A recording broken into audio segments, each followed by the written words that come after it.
কিন্তু আল্লাহ রাব্বুল আলামিন ঘোষণা করেন ইয়ামহাকুল্লাহুর রিবা ওয়া ইউরবিস সাদাকাত। আল্লাহ রাব্বুল আলামিন বলেন, যারা সুদখোর, যারা সুদ খায়, সুদ খানেওয়ালা সহ সুদ খানেওয়ালাও ধ্বংস হবে, সুদ ধ্বংস হবে, সুদ খানেওয়ালাও ধ্বংস হবে।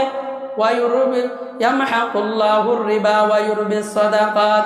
আল্লাহ সুদকে ধ্বংস করে দিবেন, আর যারা সদকা দেয়, যারা সদকায়ে জারিয়া দেয়, এদেরকে আল্লাহ রাব্বুল আলামিন পূর্ণ প্রতিদান দান করবেন। সুবহানাল্লাহ।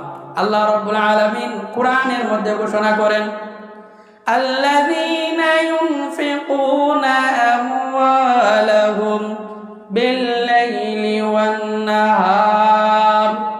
ওয়ান-নাহারি সিররান ওয়া আলানিয়াতান ফালাহুম আজরুহুম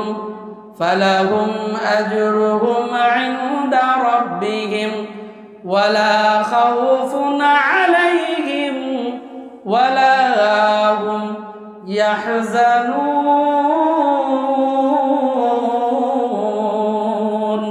আল্লাহ রাব্বুল আলামিন বলেন, যারা দিনে অথবা রাতে, প্রকাশ্যে অথবা গোপনে, যারাই আল্লাহর রাস্তায় দান করবে, যারাই আল্লাহর রাস্তায় সদকা করবে, আল্লাহ রাব্বুল আলামিন বলেন এদের সদকাকে আল্লাহ রাব্বুল আলামিন পূর্ণভাবে সংরক্ষিত করে রাখবেন।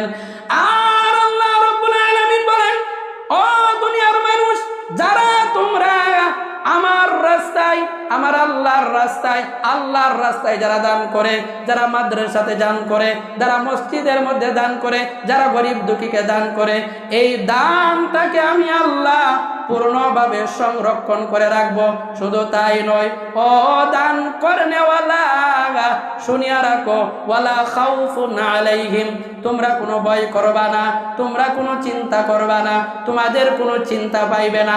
কেন না, তোমাদেরকে আমি আল্লাহ যে রিজিক দিয়েছি, যে অর্থ দিয়েছি, ওই অর্থটা আমি আল্লাহর রাহে দান করেছ, ওই অর্থটাকে আমি আল্লাহ দ্বিগুণ করে বাড়াইয়া কিয়ামতের কঠিন ময়দানে যখন কোনো কিছু কাজে আসবে না, সন্তান কাজে আসবে না, আওলাদ কাজে আসবে না, একদম দৌলত ঘর বাড়ি কিছুই কাজে আসবে না, ওই কঠিন ময়দানে আমি আল্লাহ তোমার দানটাকে দ্বিগুণ করে বাড়াইয়া তোমাকে আনন্দিত করে দিব। সুবহানাল্লাহ। তাহলে আল্লাহর রাস্তায় যারা দান করে, এই